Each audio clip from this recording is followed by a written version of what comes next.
If you have given and given and given to your community or to your country, and somebody came knocking on your door and said, we need you, would you say, enough is enough, I've already given enough? Or would you answer that call to duty? Well, I think as citizens, it's our duty to answer the call. If we reap the benefits of the wonderful opportunity this country gives us, then we have a responsibility to her as well. And it's often that we may be reluctant, but there's something that the community at large sees that we don't see. That's the kind of politician we want. We want the politician who doesn't seek in high school to be president of the United States. We want the man or the woman who just speaks their mind, and in that speaking, someone says, we want you to represent us. You have that love for country, that love for service. So, yeah, if they came knocking on my door to serve, I couldn't say no and still look my kids in the face and say, you need to serve a cause greater than yourself if I were to deny it. Now, you speak of your children. You do have children. What is it that you want for your children in the future? And how are you going to instill this patriotism within them? Well, I think that faith is important.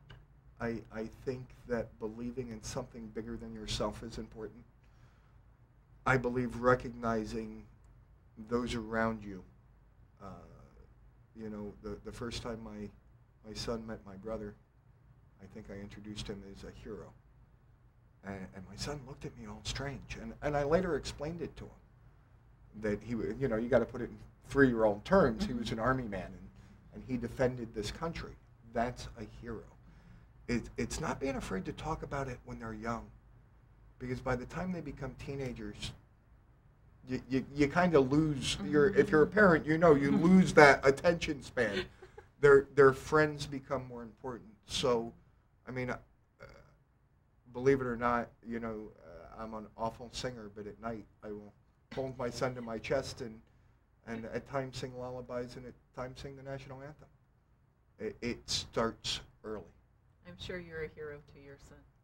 Well, I hope so. You know, there's always the opportunity to screw him up in the teenage years. So you have plenty of time, though. Yeah, but it's all about letting them know. I guess you said let's get real now. Mm-hmm. It's letting them know what's real compared to entertainment and the other items that we may look up to today. Right. Well, speaking of people that you look up to, we're almost ready to go off the air, but I would like to kind of close this episode with you reading that quote from one of your heroes' speeches. And please tell us when it was and I have 3 marked here. But I think that the most eloquent one from Ronald Reagan was when he was giving a speech supporting Barry Goldwater back in the 60s. And he said, "You and I have a rendezvous with destiny. We will preserve for our children this, the last best hope of man on earth, or we will sentence them to take the first step into 1,000 years of darkness. If we fail, at least let our children and our children's children say, of us, we justified our brief moment here. We did all that could be done." And when you think about it, that is what our soldiers do each and every day. They just do the best that they can do every day. Please take a moment and thank your family. Thank you very much for the service of Paul and Scott and my dad. Thank you. Thank you for joining us this evening.